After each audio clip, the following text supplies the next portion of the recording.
வணக்கம் நண்பர்களே. ஒரு வழியாக நடிகர் விஜய் தன்னுடைய தேர்தல் பிரச்சார சுற்றுப்பயணத்தை தொடங்க இருக்கிறார். பிளான் தயாராகிவிட்டது, திட்டம் தயார். செப்டம்பர் 8 அல்லது 10 திருச்சியிலிருந்து இது முதல் plan A. Plan B September 13 அல்லது 17 காஞ்சிபுரம் அல்லது பெரியார். எதற்காக காஞ்சிபுரம் என்று மன்னிக்கணும், ஈரோடு. எதற்காக காஞ்சிபுரம் அல்லது ஈரோட்டிலேருந்து ஆரம்பிக்கணுன்றதுக்கும் உங்களுக்கு காரணம் புரியும். அது செப்டம்பர் 13 அல்லது 17. இது பிளான் ஏபிசி. இதில் டெய்லி மக்களை சந்திக்கிற ஒரு திட்டம் இருக்குது. ஏன்னா மதுரை மாநாட்டிலே அவர் மக்கள்கிட்ட பேசலை, மக்களோட இன்ட்ராக்ட் பண்ணலை, மக்கள் பிரச்சனைகளை பற்றி அவர் அட்ரஸ் பண்ணலைன்ற ஒரு திட்டம் இருக்குது. கம்ப்ளைண்ட்டு. அந்த கம்ப்ளைண்ட்டை, அந்த புகாரை இப்போ என்ன பண்ணுறாருன்னா, சுற்றுப்பயணத்தில் ஒவ்வொரு நாட்கள்லேயும் ஒரு சில நாட்கள் இடைவெளியில், டெய்லியும் இல்லாமல் அந்த பொதுமக்களை சந்தித்து அந்த விவரங்களை கேட்டு வாங்குறாரு. என்னென்ன குறைகள் என்னென்னு கேட்டு வாங்குறாரு. இது போக ஆதவ் அர்ஜுனாவுடைய கம்பெனி இருக்குல்ல, அவங்க எப்போதுமே டேட்டாக்களை கையில் வச்சுட்டு ஜெயிச்சலன்னு நினைக்கிறவங்க, அது வேறு பிரச்சனை.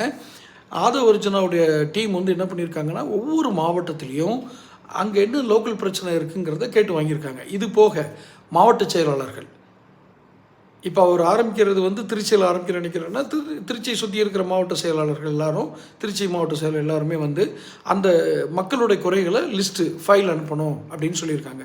ஸோ இன்றைக்கி ஆல்மோஸ்ட் 2 செப்டம்பர். அவர் 8 செப்டம்பருங்கிறது பிளான் ஏயில் இருக்குது. இல்லைன்னா கூட ஒரு வாரம் அல்லது 10 நாட்களில் அவர் கிளம்புற ஒரு ஐடியா.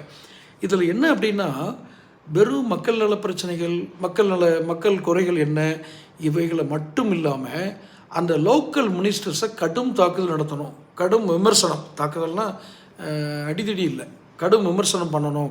அதுக்கு என்னென்ன பாயிண்ட்டுகள் இருக்கோ அதை எடுக்க சொல்லி மாவட்ட செயலாளர்களுக்கு அந்த உத்தரவும் போயிருக்கு. ஸோ இவங்க எல்லாம் பார்த்திங்கன்னா கம்ப்ளீட் பிளான். திமுகவை கடும் விமர்சனம் செய்வது, லோக்கல் மினிஸ்டர்களை கடும் விமர்சனம் செய்வது, திமுக அடுத்த ஆட்சிக்கு வரணும்னு நினைக்க முடியாத அளவுக்கு அடித்து தாக்குறது. இந்த திட்டங்களோடு தான், அதிரடி திட்டங்களோடு தான் விஜயுடைய தேர்தல் சுற்று பிரயாண திட்டம் தயாராகிருக்கு.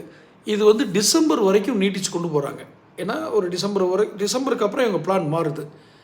டிசம்பர் வரைக்குமே இதை கொண்டு போயிட்டு அதுக்கப்புறம் பிளானை மாற்றுறாங்க, என்ன மாதிரி அப்ரோச் பண்ணணும்னு. ஸோ ஒரு தேர்தல் வியூகம், அவர்கள் ஏதோ ஒரு வகுக்கிறார்கள். பதிலடி கொடுக்க திமுக தயாராகுமா? தொடர்ந்து பேசுவோம். இதை பற்றி முழு விவரங்களும் இந்த கீழே ரிலேட்டட் லிங்கில் இருக்குது. அதில் போய் பார்த்தீங்கன்னா முழு விவரங்களோட உள்ள வீடியோவும் இருக்குது. பாருங்கள், சப்ஸ்கிரைப் பண்ணுங்கள், நோட்டிஃபிகேஷன் பில் பதிவு பண்ணுங்கள், பிடிச்சா லைக் பண்ணி ஷேர் பண்ணுங்கள்.